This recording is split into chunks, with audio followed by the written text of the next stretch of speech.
Hi, I'm Ernie Baker with Alien Dungeon. If you've looked above, you've seen the concept for All Quiet on the Martian Front and what we're about. We've got a 15mm miniature game we really want to bring to the market. And we're on Kickstarter to raise some capital to do these really cool plastic tripods. This is an SLA model of the kit, and it's ready for tooling. But I can't produce them this way because it costs about $700 a piece. So we really want to get those into plastic. We have a whole variety of vehicles, from trucks to small tanks to large tanks, but we really want to do some cool bigger stuff like the Goliath or the Land Ironclad. And we certainly haven't forgotten to give the Martians some love with the Overseer tripod. That's why we're here on Kickstarter, to try to raise as much capital as we can to go forward with this project. We have some great plans for expansion. The response so far has been fabulous, and we want to do even more product. On a quiet day in 1910, let's look at the basics of gameplay. Each side represents an army, whether Martian or human, comprising a number of units. Each unit is made up of one or more models in the case of vehicles and artillery, and one or more bases of troops in the case of infantry. An army can have a mix of different units, machines, troops, and guns, and is chosen from an army list using a system of points value. The better the units, the more points they cost. The aim of the game depends on the scenario you're playing.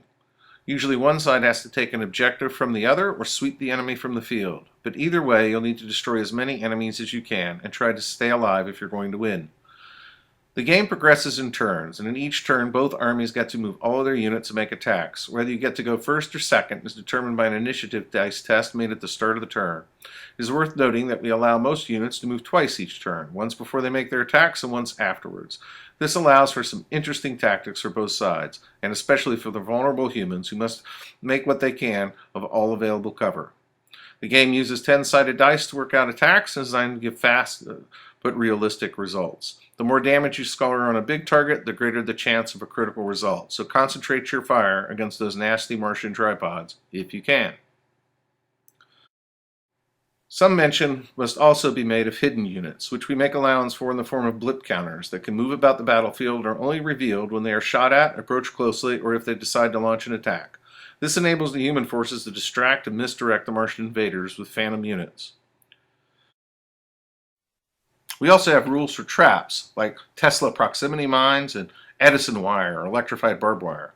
And of course there are ambushes, reserve troops, and reinforcements. To counter all these, the Martians have developed their own devices, but of these and even more heinous creations of the abominable invaders, we shall spare you from further shocking revelations for the moment.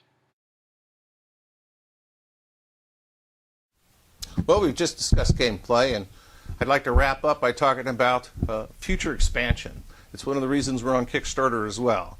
There's so much more we want to do. We really see All Quiet on the Martian Front as the very beginning of the great interplanetary war. And if we want to do Venusians, and we want to do the Underdwellers, and we want to bring the European powers to bear and cover air power and all kinds of other cool stuff, it's only going to happen if we get your support. So thank you very much for your time today, and I hope you enjoy All Quiet on the Martian Front as much as we have.